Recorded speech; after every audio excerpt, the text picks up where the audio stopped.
Velocidad de la Luz, Las Leyes de la Frontera, Soldados de Salamina, el Premio Planeta, y aquí... ¿Qué es esto? Eso es los Mossos d'Esquadra. Es el espacio de los Mossos d'Esquadra simbólico que él en la... ¿No es? ¿Qué es? ¿Qué es? Este hombre Sí. se ha documentado muy bien. ¿Ah? Este hombre se ha documentado muy bien. Esto es un secreto que yo tenía, pero que ya no es un secreto. Esto en mi pueblo, yo soy de Extremadura, de Iba Hernando. Es un pueblo que tenía 3.500 habitantes después de la guerra y hoy tiene 300. Eso es la España vacía de verdad. Y aquí esto es la Casa de Cultura Javier Cercas. ¡Oh! He quedado Tal fatal. cual. Míralo. Ah, sí, lo pone ahí, Casa de Cultura Javier Cercas. Pues se ha documentado bien, ¿eh? Joder, si se ha documentado bien. Bueno, ¿te gusta? ¿Es bonito? Fantástico. Pues nada. Yo soy más guapo, pero en fin. Más atractivo Es un y tal. pequeño obsequio que queríamos tener desde la platea, con la biblioteca y Mar y yo y Rocío y Rosa y todo el equipo, pues para que tengáis como algo personalizado. Elvira ayer también le regalamos, que lo tenemos nosotros, que no se te ha perdido, lo tenemos para que te lo demos luego. Y está aquí un poquito representado Javier con ese premio Planeta, porque hoy tenemos 2 premios Planeta y un premio internacional de periodismo como Elvira, pero tenemos 2 premios Planeta aquí en la platea hoy, que para nosotros es un lujazo. Pero básicamente son 3 amigos. 3 amigos, 2 amigos y una amiga, personales, que a partir de ahora ya están en la familia de la platea y con los que vamos a echar. Mira, lo vamos a poner aquí para que se vea bien. Para que presida la mesa. Felicita a tu amigo porque realmente... A Fernando, claro, se lo daré de parte de los 3.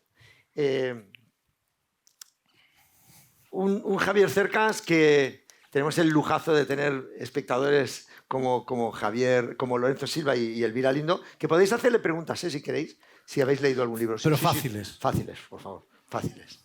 Pero vamos, que es un placer estar aquí con vosotros y con un Javier Cercas al que, como yo os decía antes, yo admiro mucho como escritor. Lo conocí también, yo soy de Barcelona, hemos vivido junto con Lorenzo Silva todo lo que envuelve esa Cataluña actual. No vamos a entrar en debates sobre el procés o no, porque tenemos puntos de vista muy parecidos, pero no se trata de un debate político.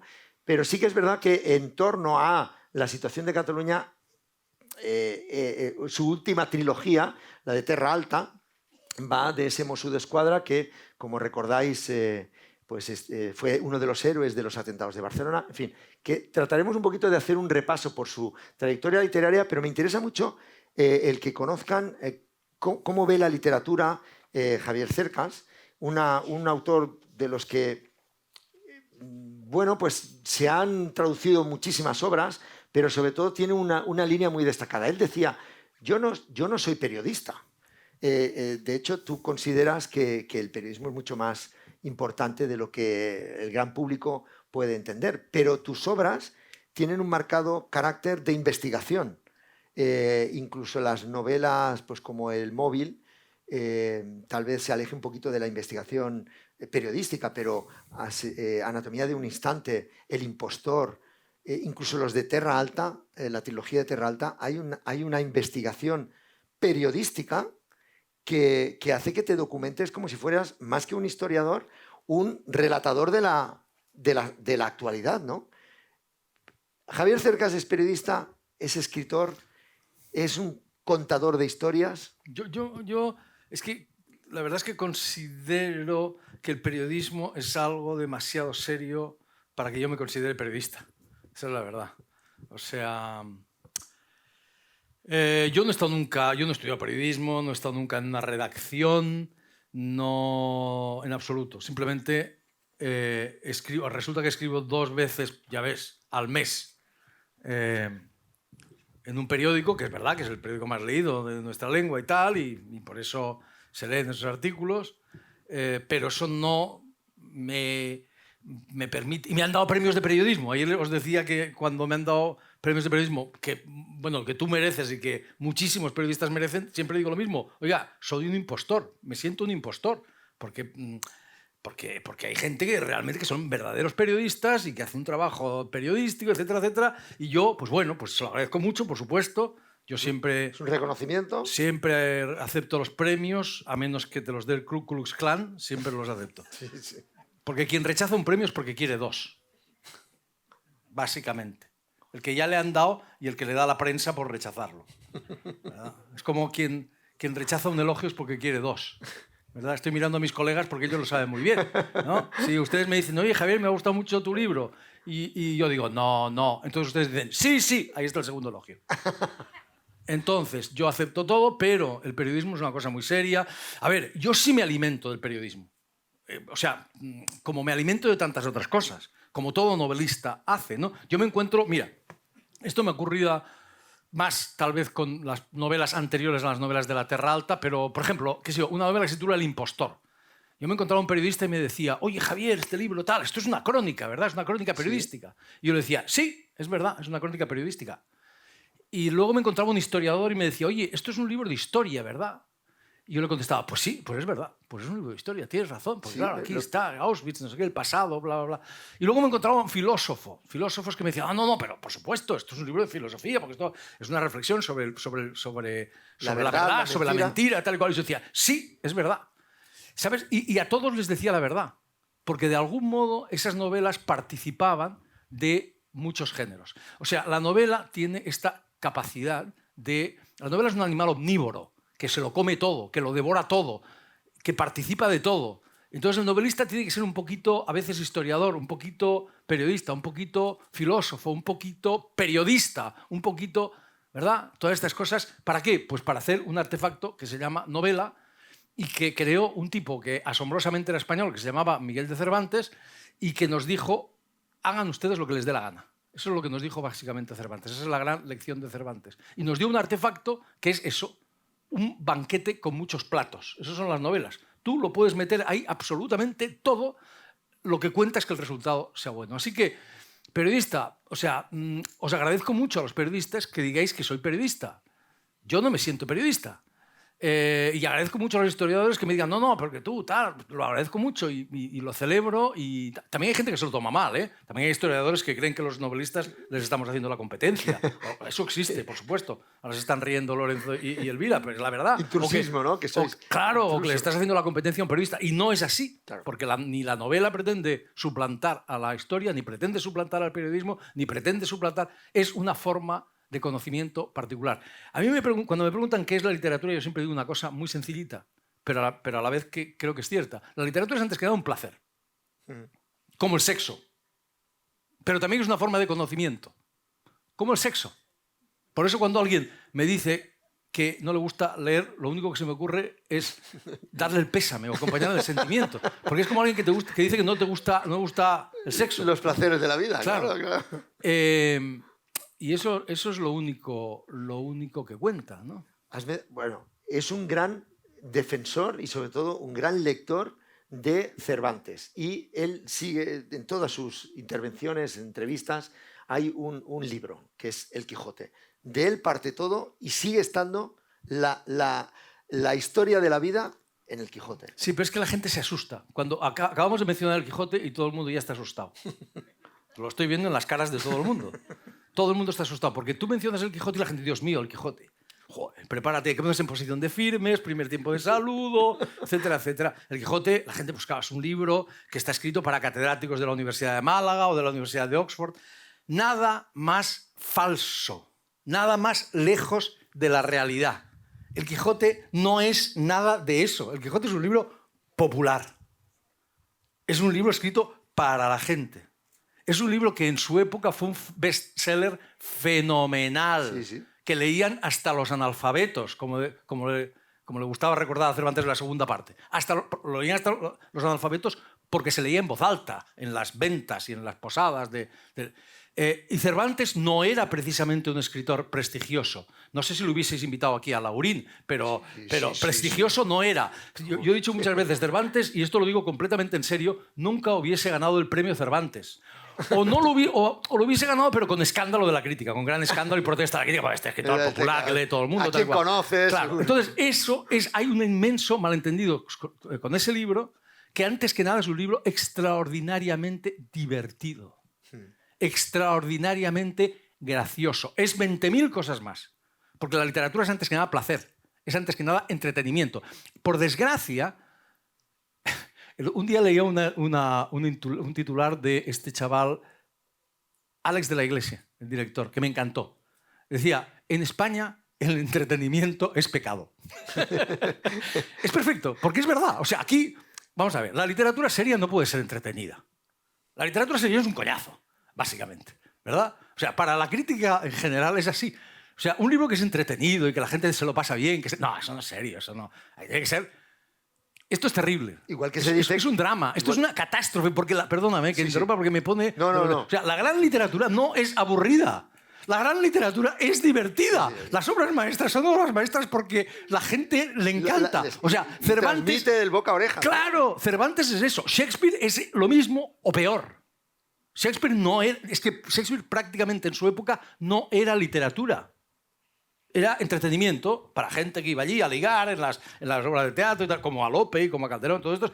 ¿A qué se iba al teatro? A ligar y había un follón allí. ¿Qué te crees? ¿Que Hamlet se escuchaba en silencio? No, se escuchaba en medio de un caos, o se veía en medio de un caos fenomenal, porque la gente iba allí a eso, al sexo y a la música y a tal.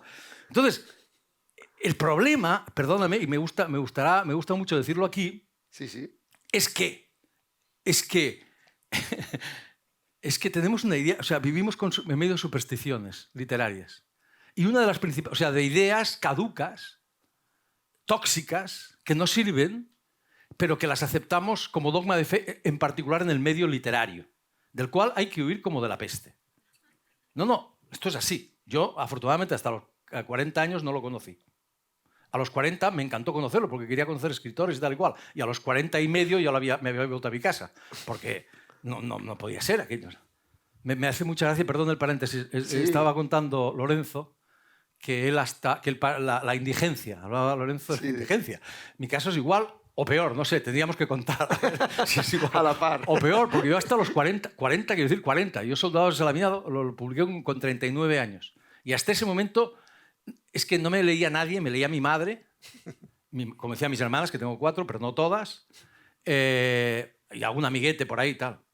Y nunca me quejé, debo decir la verdad. Nunca me quejé. O sea, tú puedes preguntarles a mis amigos de infancia, que son los de ahora. Nunca me quejé porque me parecía lo natural. Lo natural es tener 50, 100 lectores, tal. No conocía a nadie. Y además, mis lectores yo consideraba que eran los mejores lectores del mundo, modestamente. Y sigo pensándolo. Mi madre, por ejemplo, siempre pensó que entre Cervantes y yo había un gran vacío en la literatura universal. Pero eso cuando no me leía nadie. Que eso tiene mucho más mérito. O sea, nadie, absolutamente. Lo raro es tener lectores y podernos ganar la vida y que nuestros libros se traduzcan y hagan películas y todas estas cosas. Esto es lo raro. Entonces, aquí hay un malentendido brutal, que es uno de los grandes clichés de nuestro tiempo, es ese que dice que la buena literatura, y yo puedo decirlo porque durante la mayor parte de mi vida he sido un escritor sin lectores, que la buena literatura es la literatura minoritaria, secreta, de catacumbas. Decía lo de Lorenzo porque hasta los 40 años no tenía lectores. Voy a contar una anécdota que me he acordado hoy, no sé por qué, me he acordado de esta. Es muy buena. Os acordaréis, porque somos de la misma generación, hablo con mis 2 colegas, que en algún momento, como el año 1999, 2000, algo así, 2000, porque lo recuerdo porque Soldados de la Mina se publicó en 2001. En el año 2000, creo, se publicó una antología de cuentos en España, la publicó la editorial Lengua de Trapo, que se titulaba Páginas Amarillas, ¿te acuerdas, verdad? Páginas Amarillas, donde estaban todos los escritores de España.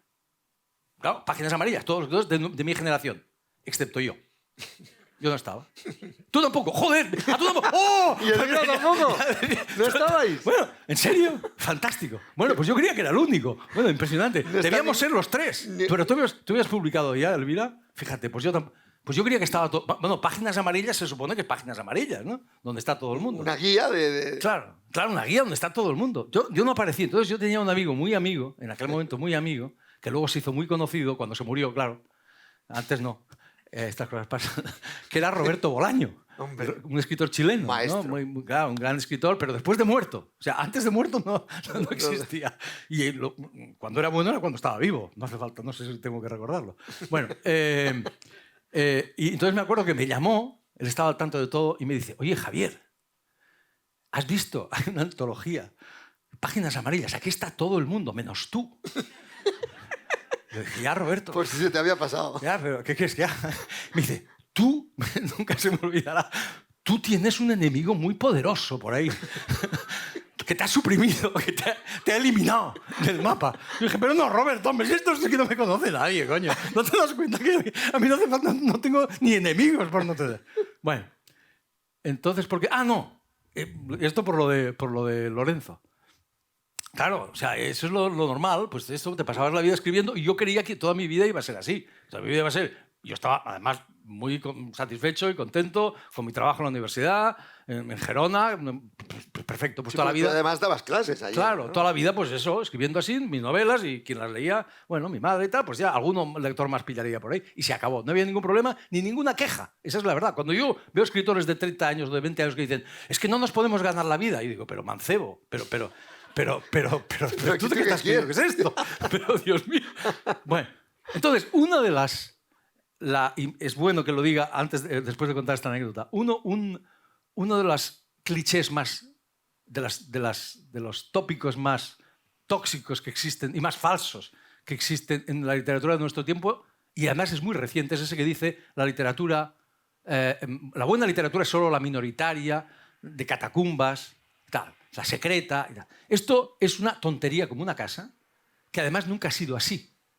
O sea, te repito, El Quijote, un éxito fenomenal. Las obras de Shakespeare, un éxito fenomenal, aunque no eran literatura. Es que ni siquiera eran literatura. Ahora lo son. Las grandes novelas, para volver al género, nuestro género, el género que los tres practicamos. Ese género era, los novelistas del XIX eran famosísimos. Yo he venido aquí a hablar de mi libro, Los Miserables, que es el libro de cabecera de Melchor Marín.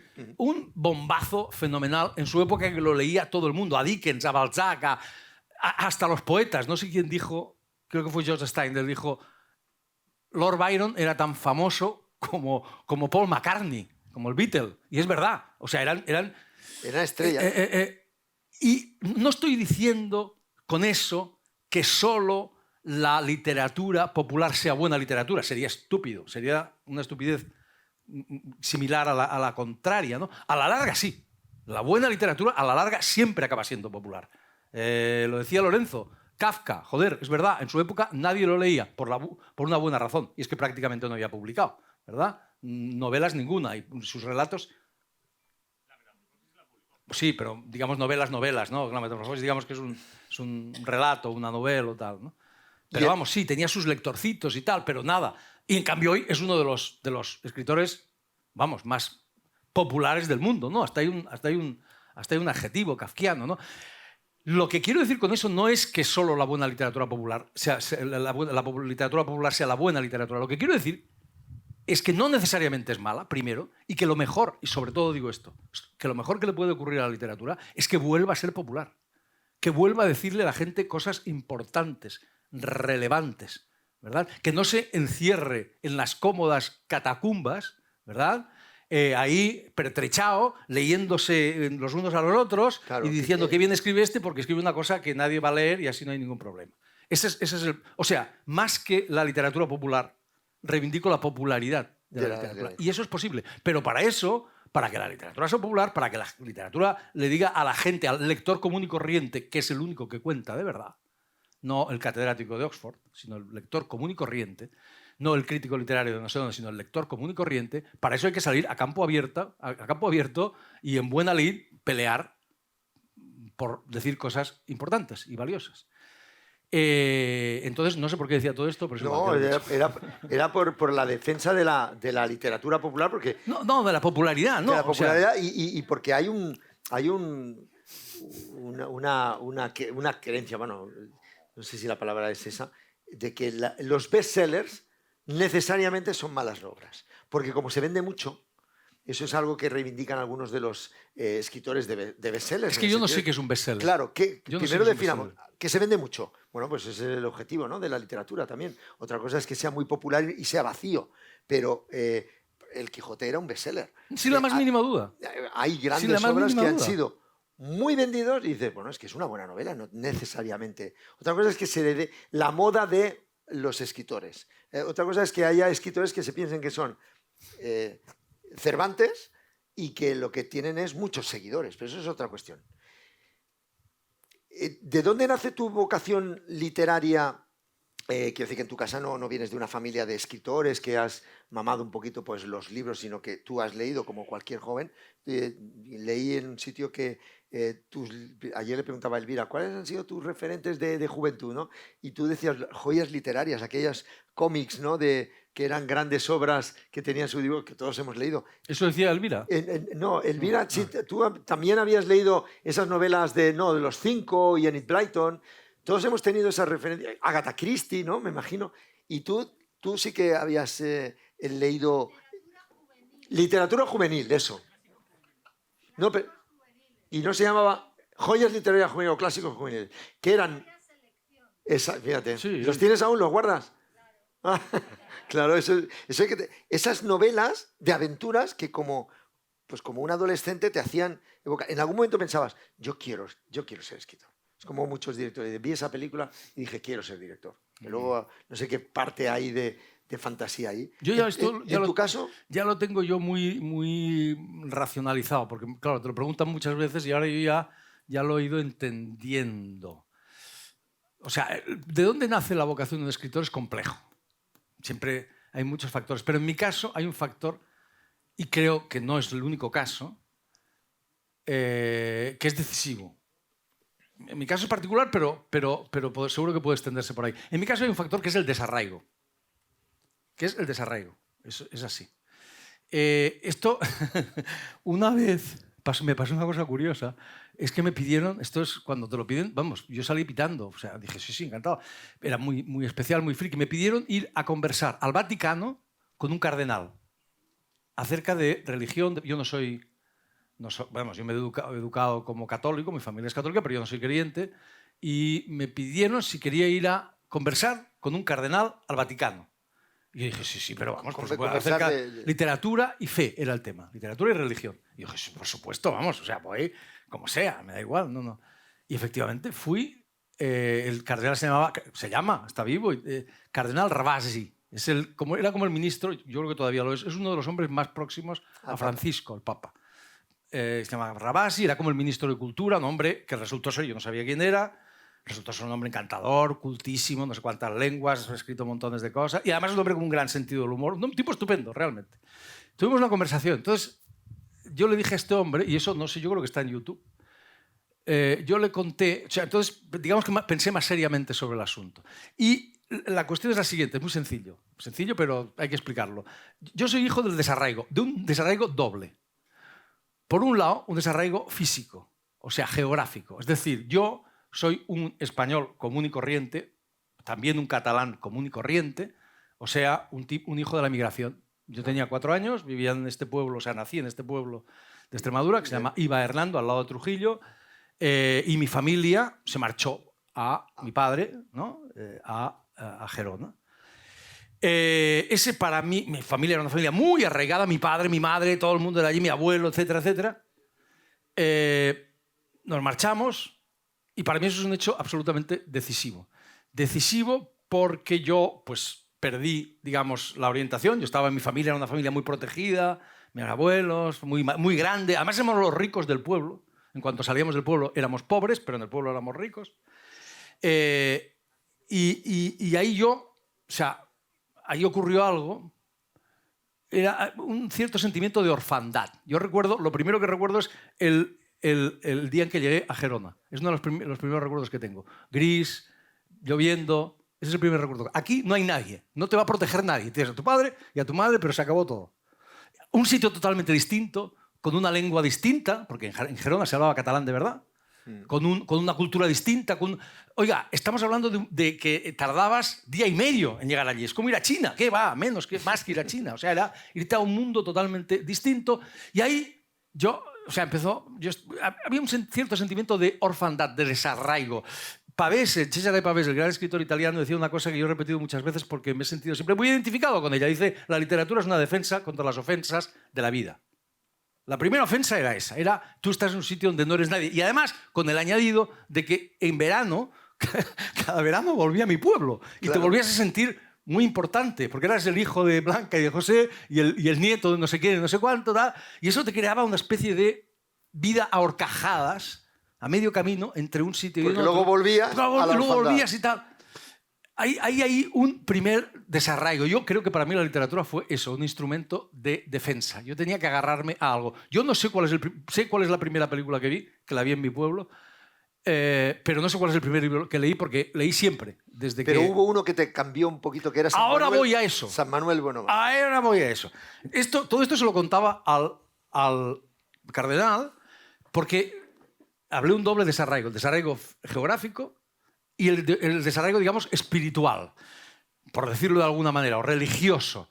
Porque claro, yo hasta los 14 años, exactamente hasta los 14 años, era un niño católico, buen chaval, buen estudiante, deportista, bla, bla, bla, perfecto, pero católico, sobre todo católico. Bien, entonces en el verano, esto es fundamental, en el verano, porque todo lo importante me pasó en ese puñetero pueblo, y me sigue pasando, o sea, no, me pasó en la primera película todo esto. Entonces, en el verano, de esos, mis 14 años, voy y me enamoro.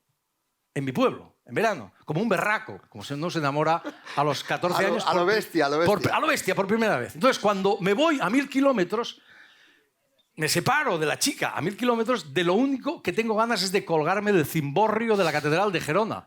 O sea, quería morirme. O sea, la situación era muy seria. Así que fui a buscar el libro, fui a protegerme, fui a buscar el libro más serio que encontré en mi casa. Con tan mala fortuna que resultó ser San Manuel Bonomártir.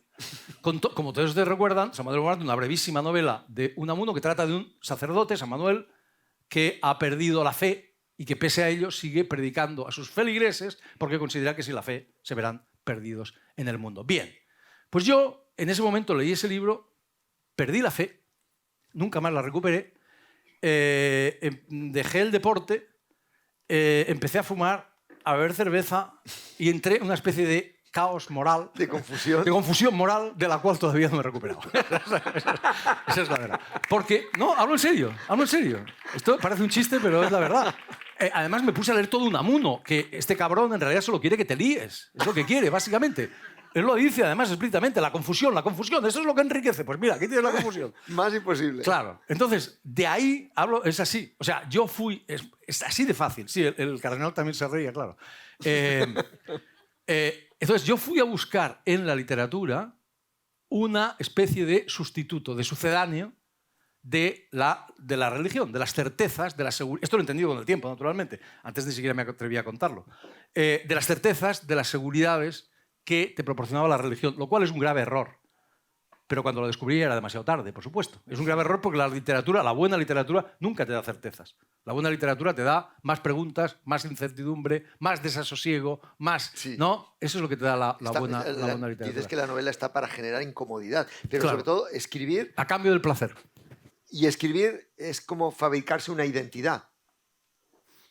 Escribir te permite tener un escudo ante la vida, una identidad propia. Es Javier Cercas, es Elvira Lindo, es Lorenzo Silva, escritor, y eso te da un posicionamiento. Bueno, cuando dije eso ya sé de dónde has sacado eso, lo de escribir consiste en fabricarse una identidad. Eso lo decía en un sentido muy técnico, muy preciso y muy... Porque la cuestión de la identidad es muy complicada. Lo decía en un sentido muy preciso que quizá vale la pena aclarar. Es decir, cuando un escritor empieza a escribir una novela, incluso cuando un escritor escribe artículos, que no son ficción, se construye una identidad. Se construye un punto de vista desde el cual... Que es el que el lector quiere. No necesariamente. Es el que el escritor necesita para contar aquello que tiene que contar. Esto es lo fundamental. Es decir, eso incluso en el caso de que quien cuenta sea Javier Cercas o Elvira Lindo, es decir, que el narrador... Pongo un ejemplo muy sencillo. Soldados de Salamina, cuando se publicó ese libro, provocó gran desconcierto porque el narrador se llamaba Javier Cercas, se llamaba como yo, no era yo. El Javier Cercas de la novela se le había muerto su padre, mi padre no me se había muerto, le había dejado su mujer, mi mujer todavía no me ha dejado ni siquiera 20 años después, etcétera, etcétera, etcétera. Era una identidad, era una máscara que yo me ponía para contar aquello que quería contar. Y esto es siempre así, esto es fundamental, ¿verdad? La primera y más importante decisión que toma un escritor cuando empieza a escribir una novela, me atrevería a decir incluso cuando escribe artículos, también construimos. Yo me acuerdo con unos artículos que escribía Elvira, que eran descacharrantes. Sí, yo me reía mucho. Descacharrantes, que hablaba de su santo, que era Muñoz Molina, que es un escritor que todos, y tal. Obviamente, claro, la gente se los tomaba literalmente porque estábamos escribiendo un periódico, pero obviamente esto no lo he hablado con Elvira, a quien es la segunda vez que saludo, con la que estoy, pero ya me parece ya que somos amigos. Yo más. Sí, qué bonita historia de amor ha nacido en Alaurín. Esto va a quedar fatal, ¿eh? Luego, ¿cómo se lo cuentas todo a tu santo? Ay, Antonio. No, hablando en serio. O sea, esos artículos que eran descacharrantes, que tenían un éxito fenomenal y tal y cual, obviamente ahí ella se construía una identidad. Se había construido una identidad en la cual su santo hacía no sé qué tonterías y ella le broncaba y tal, y no sé qué y tal. Eso era la construcción de una identidad que no era una identidad exactamente ficticia, estoy seguro, se basaba en la realidad, pero que obviamente era una identidad construida y en esa medida era ficticia, era una invención. Tal. Entonces, siempre es así. En cuanto a la identidad, en serio, o sea, a lo que somos, no tengo ni puñetera idea. O sea, yo no sé, yo creo que escribo para saber quién soy realmente. O sea, la identidad es probablemente es una gran ficción. Me acuerdo de una cosa que dijo hace muchos años Montaigne, uno de los hombres más sabios que en el mundo han sido. Y dijo, me lo sé en francés, pero lo voy a traducir. Hay tanta diferencia entre nosotros y nosotros mismos como entre nosotros y los demás. Qué bueno. Hay tanta diferencia entre nosotros y nosotros mismos como entre nosotros y los demás. Dicho de otra manera, como lo diría el hombre que lo lleva a la... Esto lo escribió, imagínate, ¿no? El Renacimiento. El hombre que lo lleva a esta idea esencial, o sea, que la identidad es una construcción, es una ficción, que el que lo lleva a la apoteosis es uno de los mayores poetas probablemente de la historia, en mi opinión, que es Fernando Pessoa. Fernando Pessoa es un poeta enorme portugués que crea toda una serie de heterónimos, es decir, de poetas que son él mismo pero que llevan otro nombre y que son completamente distintos entre sí, totalmente distintos entre sí. Bueno, poetas o escritores. Es como un juego, ¿no? Bueno, es un juego, pero un juego muy serio, como todo juego de verdad, ¿no? O sea, uno es un poeta horaciano, clásico, otro es un poeta que es pastor de rebaños, que es Alberto Caeiros, que es un poeta bucólico, es un poeta tal, otro es un escritor obsesivo y tal, que es Bernardo Soares, y tiene 50 y pico heterónimos. O sea, 50 y pico personalidades dentro de sí mismas, todos los cuales tienen su personalidad, su biografía, su tal, su cual. Es decir, somos multitud. Somos multitud. Dentro de nosotros hay infinidad, hay multitud de personas. Y probablemente nuestra misión consiste en explorarnos hasta el fin. Mi misión, al menos como escritor, es esa. Es explorar, yo me la planteo así, en cierto sentido, explorar todos los escritores que yo llevo dentro. Alguien me ha preguntado, me extraña que no me lo hayas preguntado tú, pero me lo pregunto yo porque así acabamos antes. ¿Por qué cambiaste tal? Porque esto Terra Alta, o sea, las últimas novelas que he escrito son como distintas de las anteriores. Déjame que te pregunte, ¿por qué has cambiado? O sea, tú escribes un tipo de novela y de repente... Me encanta que me hagas esa pregunta. He querido sorprenderte. No. La respuesta... Hay varias respuestas a eso. Claro, estas son como novelas, les llaman novelas policiales. Dicen que son novelas policiales. Y yo me acuerdo que una vez Lorenzo me invitó a su congreso, su festival sobre novela negra, porque Lorenzo es uno de los escritores más conocidos, si no el más conocido, novela negra en nuestro país tal y cual, y tiene un festival tal, y me llamó y yo dije, joder, ¿y yo de qué voy a hablar aquí? Yo, esto, novela negra, novela policial, tal. Hasta que se me ocurrió una cosa que sigo creyendo firmemente, que es que todas las novelas que yo he escrito son novelas policiales. Todas, sin excepción. Y aquel día fue la primera vez que lo verbalicé y tal, y luego, de hecho, luego escribí un librito sobre este asunto, que es un ensayo, bueno, da igual. En todas son novelas policiales, en la medida, al menos en la medida en que en todas hay un enigma y alguien que intenta descifrar ese enigma. Y no solamente todas mis novelas son novelas policiales, sino que todas las novelas que a mí me importan, empezando por El Quijote, son así, funcionan de esta misma manera. ¿Es también policial El Quijote? En el Quijote hay un enigma fundamental y toda la novela consiste en intentar descifrar ese enigma. Solo que las novelas buenas, en las novelas que importan de verdad, el enigma al final no se descifra. O solo puede descifrarlo el lector. Digamos que el enigma superficial se puede descifrar. O sea, ¿quién mató a quién? Vale, perfecto, sí. Pero el enigma de verdad se queda ahí. O sea, el enigma del Quijote es clarísimo. Y está en la primera página. Bueno, la primera página no. Está más avanzado el libro. ¿Quieres que te lo diga? ¿Cuál? Es muy fácil. ¿Don Quijote está loco o no está loco? Sí, esto parece muy fácil, pero vamos a ver. No. Porque la respuesta... Bueno, hay una respuesta inmediata. Sí, claro. Don Quijote está como una cabra. Como una puñetera cabra, loco de atar. Debería estar encerrado en un psiquiátrico. Está clarísimo. Pero al mismo tiempo no.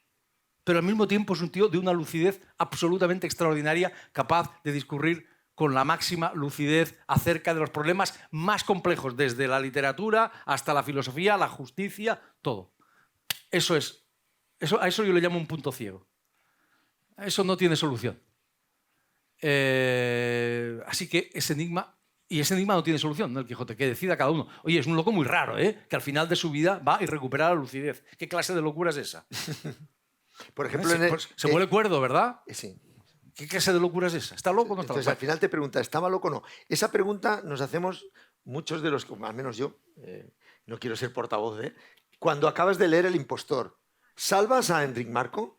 ¿Enric Marco estaba tan loco como para inventarse una historia que perduró durante 30 años haciéndose pasar por una superviviente de Mauthausen cuando no estuvo ni siquiera allí, pero era portavoz de todas las víctimas, y tú escribes esa historia que al principio quieres desenmascararlo y al final uno se pregunta, ¿pero en el fondo le da la razón? En el fondo es mentiroso, se ha inventado la historia para protegerse. ¿Y qué papel jugó Javier Cercas ahí a la hora de escribir esa novela, que para mí es una de las más buenas que se han escrito de no ficción? Y del que yo fui, además, y te lo he comentado alguna vez, damnificado también. A mí me engañó también Enric Marco. Yo lo llevé a hacer conferencias ante multitud en alumnos. Yo estaba de concejal en el Ayuntamiento de Rubí y me lo llevé a 3 institutos y me creí su historia también. Por eso cuando leí tu novela dije, yo he sido uno de esos engañados, como fue Javier Cercas. ¿Ustedes saben quién era Enric Marco? Enric Marco. Ah, vale, porque es el mayor... Vargas Llosa lo llamó el mayor impostor de la historia. El Maradona, dices tú. Yo digo que es el Maradona. Bueno, Messi. Messi de los impostores. Sí. Sí, no digo porque igual la gente no lo sabía. Pero esa conclusión que tú sacas del impostor, me encantaría que los lectores la sacasen de todos mis libros. Que no sacasen certezas, sino que sacasen preguntas. Preguntas inquietantes, preguntas desasosegadoras, preguntas... En eso, en mi humilde opinión, consiste la literatura. La literatura no te da respuestas. La literatura formula preguntas. Y por eso la literatura, porque formula preguntas, porque crea desasosiego, porque crea incertidumbre, porque trabaja con la ambigüedad, con la contradicción, con las verdades poliédricas. Por eso la literatura pone de los nervios a los fanáticos.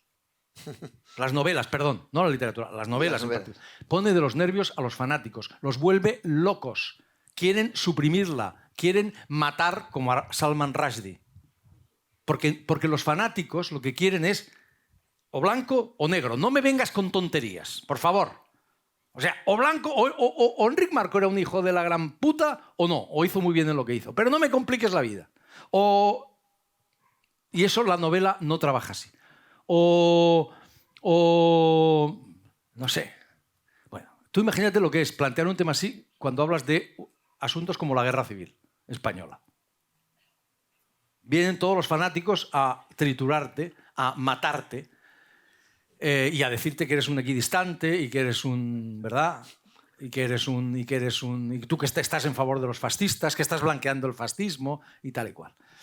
Esto es fundamental. O sea, la literatura es un instrumento de conocimiento, pero no es un instrumento de conocimiento como la ciencia o como la historia o como el periodismo, que proveen verdades. O sea, en el periodismo, un buen periodista puede llegar y acabar resolviendo un crimen 30 años después de que ha ocurrido o en el momento tal. El culpable era este.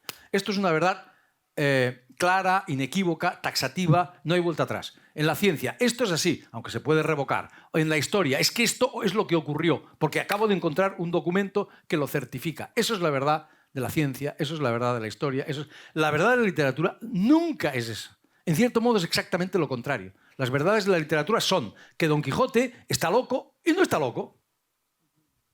Que Don Quijote es un personaje ridículo, perdón, de la literatura no, de la novela en particular. Que Don Quijote es un personaje ridículo, risible, grotesco, ¿verdad? Y al mismo tiempo es un personaje heroico, de una nobleza extraordinaria, el rey de los hidalgos, señor de los tristes, como dice Rubén Darío en un poema memorable. Esas son las verdades de la literatura. Esas son las verdades, perdón, de la novela. De la novela. Eso es una de las grandes revoluciones de Cervantes. Y eso es lo que hace, eso es lo que cambia el mundo. O sea, este señor, Miguel de Cervantes, español, cambió con esa novela que lo revoluciona todo, que crea un género de una potencia brutal, que es el género de la modernidad, y que en cuyo centro está esa visión poliédrica de la realidad, esa visión antidogmática de la realidad, esa visión ambigua, esa, ¿no? antifanática, ¿no? Eso cambia la realidad. Eso permite la aparición de sociedades abiertas, de sociedades democráticas como las nuestras, en las cuales tú puedes decir blanco y yo digo negro y no pasa nada, no nos matamos, ¿verdad? Y en las que las verdades están siempre sometidas a cuestión y en las que tú puedes ser al mismo tiempo una cosa y la otra, etcétera, etcétera, etcétera. Eso a los fanáticos los pone de los nervios. Y los fanáticos no son solo los que intentaron matar a Salman Rushdie. La realidad está llena de fanáticos, de mentes totalitarias, de mentes que quieren imponer verdades únicas. Y nosotros los novelistas nos dedicamos a tocar las narices, básicamente. Somos moscas cojoneras. Somos rompepelotas, como dicen en Argentina. Eso es lo que hacemos, tocar las narices. Eso es lo que deberíamos hacer, si hiciésemos nuestro trabajo bien hecho. Escucha, has dicho lo de tocar lo que nos suena. Con Terra Alta, con la trilogía Terra Alta, sin quererlo tú o queriendo, tocas un punto que es, no vamos a entrar en el debate procés sí o procés no, pero al igual que le ha pasado también a Lorenzo Silva, ha creado una incomodidad en Cataluña con él defendiendo un estamento como la Guardia Civil, que Dios nos libre, allí ha sido, lo he visto yo en Rubí, extinguido de muchos pueblos. En tu caso, el héroe es un Mossos d'Esquadra, pero que no comulga con la situación de Cataluña. ¿Te has visto también perjudicado, al igual que Lorenzo, que ha sido eliminado de escuelas? ¿Te has visto perjudicado? Yo vi la polémica entrevista, por decir, la encerrona que te hicieron en TV3, por ejemplo. En ese momento, cuando tocas lo que nos suena de esta forma tan contundente, ¿te reafirma en tu postura y te hace más héroe ante los lectores que estamos de acuerdo contigo y no con ese totalitarismo? Mira, yo héroe no lo soy. Eso es una de las cosas que seguro que no soy. Y además soy tan mala víctima como verdugo. O sea, yo no quiero ser ni una cosa ni la otra. Vamos, no soy ni una cosa ni la otra. Me reafirma... No, es que hay que distinguir entre la literatura... O sea, una cosa es el novelista y otra cosa es el ciudadano. Son cosas distintas. ¿Y tú separas? Totalmente. Tú eres Javier Cercas, escritor, y Javier Cercas... Totalmente. Es más, sí, totalmente. O sea, yo como novelista soy una cosa y como ciudadano soy otra. Y como ciudadano, yo soy, digamos, un ciudadano un poquito especial en el sentido de que, como mis colegas y como tantos escritores en España, tenemos la posibilidad de expresar nuestras ideas en público. Ahora ya tampoco tan especiales, porque para eso están las redes sociales y todas estas cosas. Pero bueno, digamos que yo escribo en un periódico y entonces, pues... Y además tengo una cierta notoriedad y entonces, pues... Entonces, como yo, como persona, como ciudadano, expongo digo lo que pienso. Nunca jamás se me ocurrió ser un escritor político. Ni soy un escritor político, ni pretendí serlo, jamás. Pero los personajes cuando hablan, está hablando Cercas. No, jamás. ¿No? No, nunca. Los personajes hablan ellos. No, de verdad. O sea, no. Mis novelas, ni creo que las novelas de ningún novelista, no están para exponer o para ilustrar mis ideas políticas, sino más bien para lo contrario, más bien para cuestionarlas, de verdad. O sea, yo cuando tengo que decir algo sobre cualquier cosa, cuando tengo que exponer lo que yo pienso, escribo un artículo y digo, mire, me parece esto. Y, a ver, yo no era un articulista, ni siquiera un articulista político. O sea, yo empecé a ser más político cuando la crisis de 2008 y tal y cual. Y claro, si ves que a tu alrededor, la sociedad en la que vives, una de las más privilegiadas del mundo, se está yendo literalmente, y ustedes perdonen la expresión, pero no hay otra, a la mierda, Sí. pues claro, no vas a seguir hablando de Ringo Starr. Sí, yo he hablado, me encanta Ringo Starr, vamos, adoro a Ringo Starr, fantástico. Pero yo, claro, no soy... o sea, no vivo en Marte. Los escritores no vivimos en otro planeta, vivimos en este planeta. Y Pues somos... hay alguno que está en su burbuja. No, porque le interesa estar en su burbuja. Vale. Porque es mejor no opinar cuando me estoy hablando demasiado. Es mejor callarte cuando pasan determinadas cosas porque vas a perder lectores y porque vas a meterte en un lío, porque tu familia y porque no sé qué. Es mejor callarte. O sea, vas a sacar más beneficios callando que no callándote. Es así de fácil y vamos a decir la verdad. Pero yo no vivo en Marte, yo vivo en la realidad. Y los escritores que creíamos que vivían en Marte, véase los mejores que yo conozco, Kafka, Borges, etcétera, etcétera, no vivían en Marte, vivían en la realidad. Y cuando tenían que tomar partido, tomaban partido. Esto de que vivían en la biblioteca y en sus pesadillos, falso, completamente falso. Bueno, entonces, una cosa es eso. Y yo he sido atacado por eso. Pero como Lorenzo, como Elvira, como cualquiera que se haya manifestado sobre este asunto y sobre muchos otros. Ese asunto ha sido un asunto muy delicado. Ha sido incandescente, ha estado a punto de cargarse, de llevar a Cataluña al enfrentamiento civil, y yo soy una persona escuchada en España y fuera de España, y ellos han ido por mí. Pero es normal, es lógico. O sea, y no lo he hecho... Estoy hablando demasiado, la verdad. No. Queda entre nosotros, ¿eh? Sí. A veces mi familia... Claro, yo vivo allí y tal, y mi mujer es catalana, 25 apellidos, 80 apellidos catalanes, y mi hijo todo. Entonces mi hijo, que era muy pequeño cuando todo esto empezó, me decía, ¿pero tú por qué tienes que meterte? ¿Tú por qué? ¿Quién te manda a ti meterte en esto? Porque tenía toda la razón, ¿eh? Mi hijo es mucho más listo que yo, creedme. Están los políticos, están los periodistas, está la gente que está para esto. ¿Tú quién carajo eres para meterte? ¿Quién carajo es para meterte? Entonces, yo, al final solo encontré una fórmula para justificarme, que es, hijo mío, es que no he sabido no hacerlo. Es que no he sabido no hacerlo. Y un amigo me dijo una cosa que me gustó mucho. Me dijo, es que lo hubieses pasado peor si no lo hubieses hecho que si lo hubieses hecho. Claro. Cada uno tiene el carácter que tiene esto que tiene y ya está. Entonces, una cosa es tú como ciudadano, o sea, como ciudadano que además tiene una cierta notoriedad y tiene una cierta... ¿Qué les fastidiaba a esta gente? Más que lo que escribía aquí, pero sobre todo las entrevistas que daba fuera. Eso es lo que les fastidiaba. Eso es. Bueno, vale, la repercusión fuera que no podían controlar. Exactamente. Entonces, una cosa es eso y otra cosa son las novelas. Las novelas, te repito, la forma de conocimiento es completamente distinta. Esto es un asunto complejo, pero para decirlo rápidamente, las novelas no están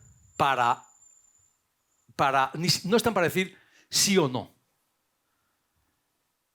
Un articulista, no digamos cuando estamos tratando con estos temas en los que nos va la vida, al final tienes que decir sí o no. ¿Esto me parece bien o me parece mal? O sea, a mí que el 6 y 7 de septiembre se dé lo que no cabe calificar de otra manera que un intento de golpe, o sea, abolir, eso es lo que ocurrió el 6 y 7 de septiembre del año 2017,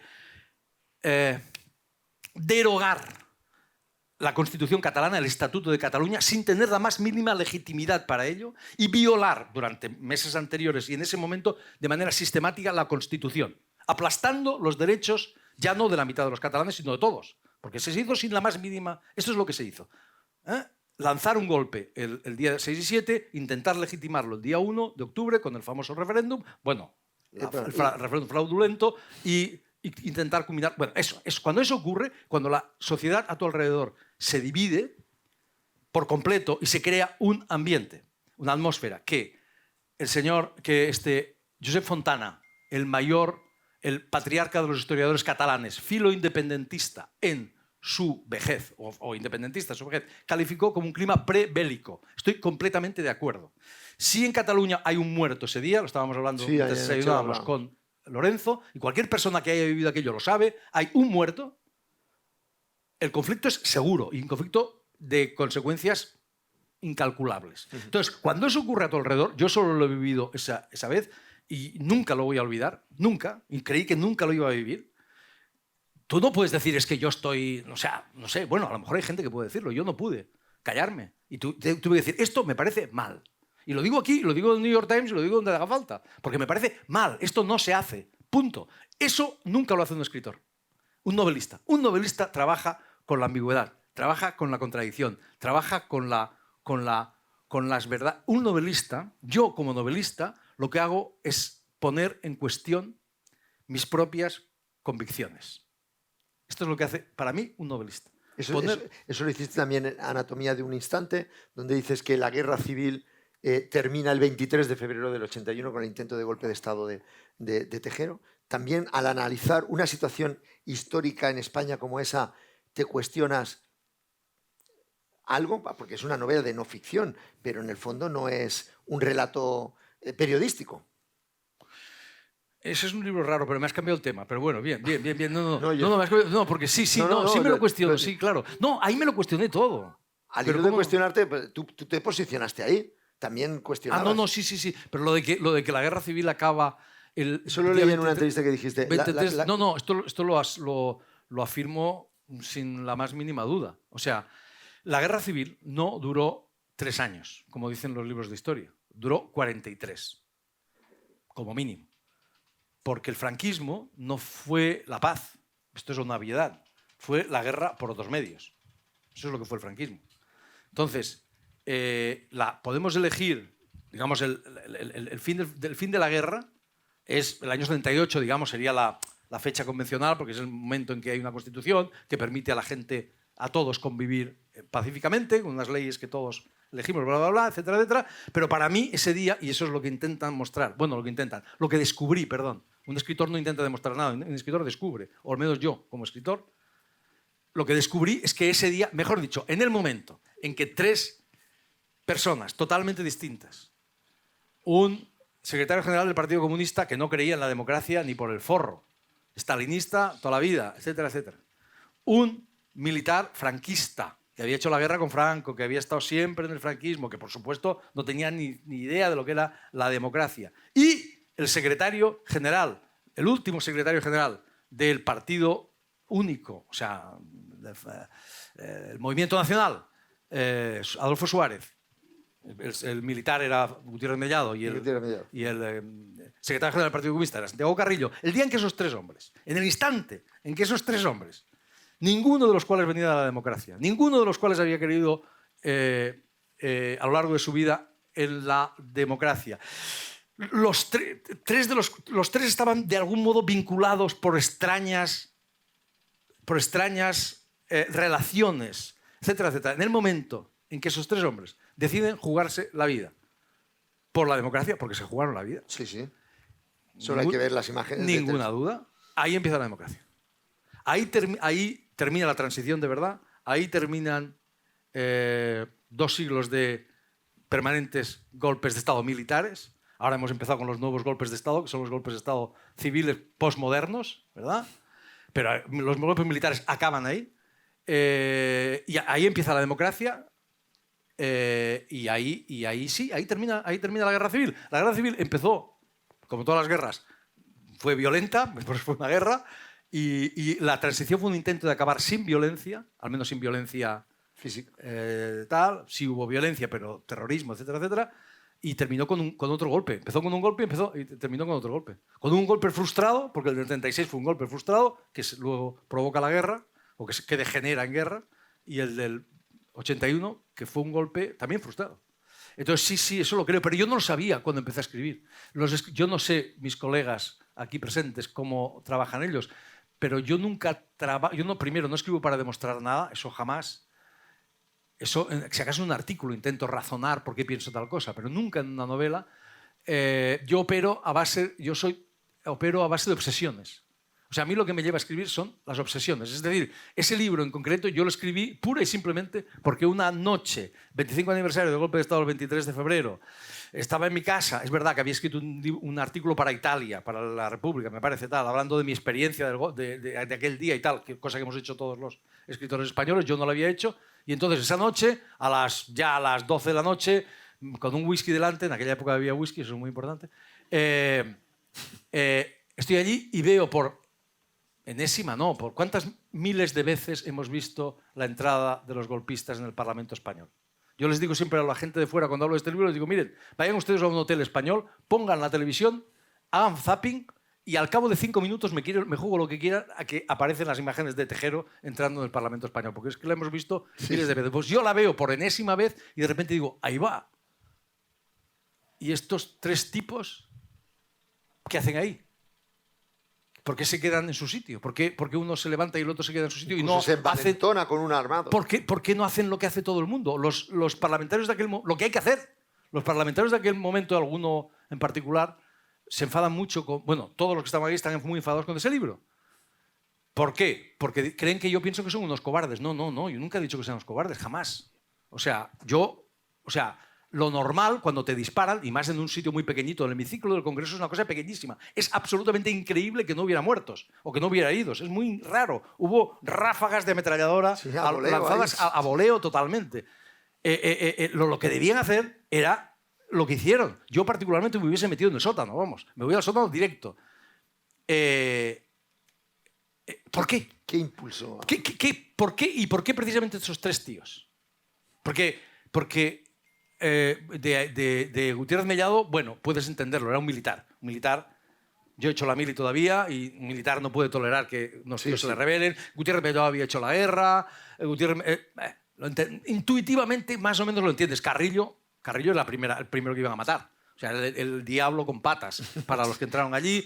Además había hecho la guerra también, sabía lo que eran los tiros y además era el puñetero secretario general del Partido Comunista, que es un semidios. Eso es lo que era el secretario general del Partido Comunista en aquel momento.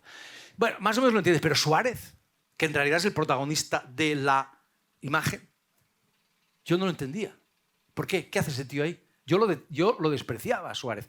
Como todo este país, el político más atacado de este país fue Adolfo Suárez. Cuando se murió, parecía la Madre Teresa de Calcuta. Bueno, la Madre Teresa de Calcuta mezclada con Pericles. Pero en vida fue el más triturado, como sabemos todos los que, aunque éramos jóvenes. Sí. Bueno, yo lo despreciaba. Todos lo despreciábamos. Era una cosa terrorífica. Era un papel muy difícil el que estaba. Imposible. Era un papel imposible. Eso es lo que era. ¿Qué hacía este tío? Este arribista del franquismo, este falangista de toda la vida. ¿Qué hacía ahí?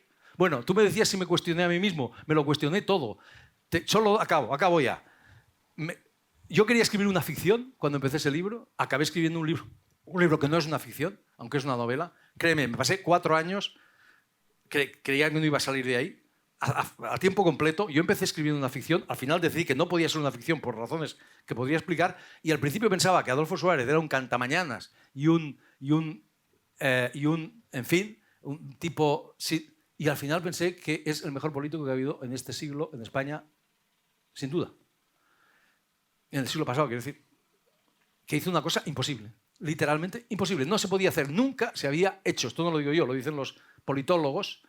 O sea, pasar de una dictadura a una democracia sin, no digo sin violencia, porque hubo violencia, hubo ETA, hubo de todo, hubo terrorismo, hubo violencia de todo, pero sin una violencia ingobernable, sin una guerra, que es lo que se esperaba. Eso era lo que se esperaba en España. No lo esperábamos nosotros, lo esperaba todo el mundo. Que los españoles nos matásemos de nuevo, que era nuestro deporte nacional. Así nos veían desde fuera. Unos taraos que se dedican a dar golpes de Estado, guerras civiles, tener dictaduras. Pues no, va y no. Y sale y lo hace este tío al que llamaban un chisgarabís. Y que en ese acto de coraje, porque me dio una risa cuando se murió Suárez, las crónicas, bueno, ya digo, la Madre Teresa de Calcuta y Pericles, pero las crónicas, en el momento en el que Suárez, aquel día, en el Parlamento, esto lo leí 20 veces, en el Parlamento español, permaneció en su lugar, todos comprendimos que había sido un gran presidente y tal cual. ¡Mentira, cochina, asquerosa! ¡Mentira, cochina! ¡Mentira, cochina! Y leer las crónicas del momento, incluida la de mi periódico, El País, que era el más progresista y el más importante, tal y cual, menospreciando, diciendo, otro gesto de este tío que se ha pasado la vida haciendo gestos y tal y cual. Entonces, el único mérito que tiene ese libro es que yo miré esas imágenes hasta agotarme. Porque además están grabadas. Y hay un elemento más. También en Anatomía de un instante entra en juego la figura del rey. Como Eso es muy gracioso. Como el otro elemento externo, pero que la historia vuelve a decirnos que fue una pieza clave. Bla, bla. Os voy a contar una anécdota que es muy buena. Esta es muy buena.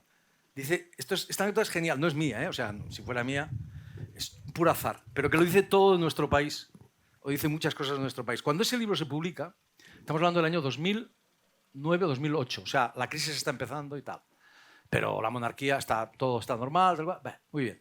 Yo doy el periódico, o sea, mi editor o mi agente, no me acuerdo, empieza a dar estas cosas que hacemos que hacen los periodistas y que hacen los agentes y las editoriales, que dan copias del libro en pruebas todavía, o sea, sin publicar del todo, o publicado en una pequeña edición, a los periodistas para que lo lean y tal y cual. Sí. Entonces lo lee un compañero, un amigo de Elvira, y mío también, no sé si de Lorenzo, que es un periodista excelente, que es Jesús Mantilla. Jesús Mantilla, sí. Y lo lee y me llama por teléfono y me dice, oye, cuando ha leído el libro, me dice, Javier, ya me había entrevistado para esto, ¿no? para El País, precisamente. Y entonces va a publicar lo que quiere publicar y me dice, oye, Javier, estaba agobiado. Esto lo he contado yo y él lo recuerda muy bien. Javier, ¿tú esto que dices del rey, estás seguro de esto que dices del rey? ¿Estás seguro completamente de lo que dices del rey? Y digo, mira, yo llevo... O sea, sí, no. Esto que digo yo del rey es así. Ya está, no hay más que decir. Es así. Luego que me pongan un pleito, que venga alguien, que pase algo, pero es así. ¿Estás seguro? No, vale, porque es que, joder, lo he vuelto a leer y digo, joder, y aquí lo estábamos hablando en la redacción, ¿cómo vamos a escribir esto? Uf, madre mía, ¿esto qué dices? ¿Qué decía el rey? Lo que decía el rey es simplemente la verdad, que nadie ha refutado todavía, que yo sepa, vamos. Y es que antes del golpe de Estado cometió errores que propiciaron el golpe de Estado. Como los cometió toda la clase política de aquel momento, toda. Con la excepción... Bueno, de esos tres personajes, es que la cosa tiene mucho tomate, que estuvieron en su sitio, incluido Santiago Carrillo, que estuvo en su sitio, y Suárez estuvo en su sitio, y Gutiérrez Mellado estuvo en su sitio.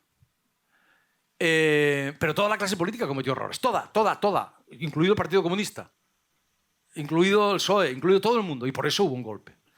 Pero la idea de que yo dijera que el rey había cometido errores, que es la pura realidad, antes del golpe, y que hubo vacilaciones y que tal y que igual, era como un sacrilegio. O sea, era... ¿Pero cómo vamos a decir esto? Bien, pues X años después, o sea, hoy, no solamente aparece toda la plana mayor del independentismo, de Bildu, Podemos, etcétera, etcétera, en el Parlamento español diciendo que, en realidad, el autor del golpe, o sea, el responsable del golpe de Estado era el rey. Solo dijeron, que es como decir que la Tierra es plana, aproximadamente, ¿verdad? Porque es que hasta lo vimos en televisión a este señor. Diciendo, yo no soy monárquico ni soy nada, pero es igual, pero la verdad es la verdad. La verdad importa, ¿no? ¿O no importa? Este señor fue el que fue decisivo para parar el golpe. Esto no es una opinión, es un hecho. Bueno, pues ahora solo falta que al rey Juan Carlos se le atribuya la caída de las Torres Gemelas.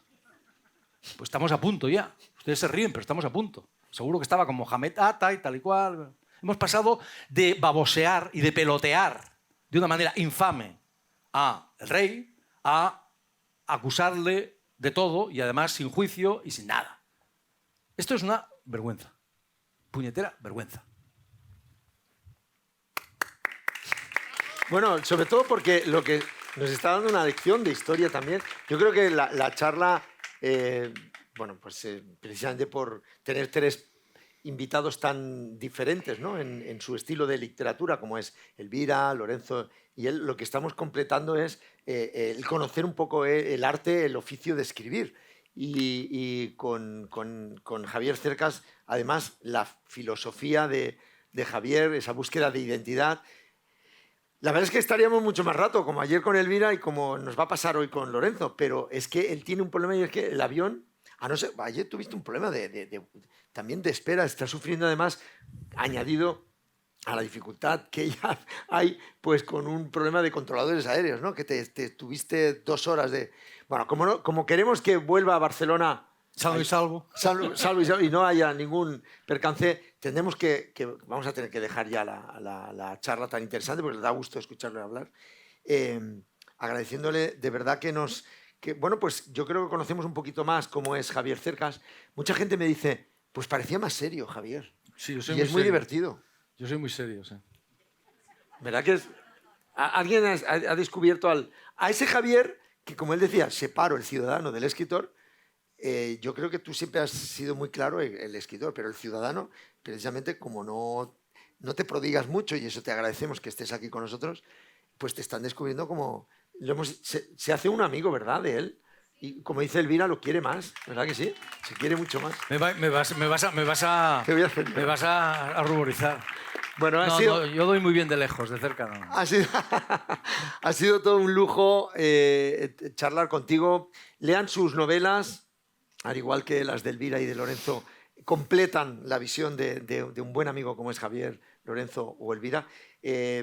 Yo tengo siempre una inmensa labor por hacer, que es la de recomendar a los ciudadanos a través de mi programa de televisión, a través de lo que puedo, pues por WhatsApp, y sobre todo cuando tengo la oportunidad aquí en la platea, de que lean sus novelas, de que compren libros, que estamos en una sociedad en la que se lee cada vez menos porque nos invade el móvil y las prisas y la angustia y mil cosas. No, la literatura, la novela, y meterse en el universo Cercas, Lorenzo, Silva o Elvira Lindo es mucho más gratificante que ir de puto culo, con perdón de la expresión. Así que lean mucho, compren los libros, vayan a las bibliotecas, que para eso nunca va a poder acabar nada con la literatura, como no debe acabar con la danza, ni con la música, ni con las artes, a pesar de que cambien los tiempos.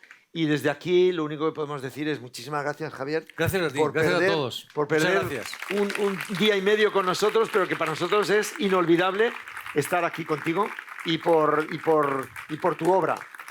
La trilogía, que es lo último que ha hecho, yo he devorado, se lo dije por un WhatsApp, he devorado literalmente en 3 días El Castillo de Barbazul, porque te metes en una novela policíaca, pero es algo más que una novela policíaca, porque tiene ese trasfondo. Cualquiera de sus novelas, cualquiera de las novelas o artículos de Elvira o de Lorenzo Silva. Mil gracias, que tengas un buen viaje de vuelta. Ahora nos vamos a poder ir a comer antes de irte. Y me gustaría que, para no perder tiempo, si tienen alguien que firmar el libro, lo va a hacer aquí, queda como también más cercano, y sobre todo entendiendo que no tiene mucho tiempo. Me vais a perdonar, pero el poquito tiempo que tenga para firmar, nos tenemos que ir a comer antes de que se vaya, no queremos que pase indigencia física ahora cuando vuelva a Barcelona. Muchísimas gracias a todos.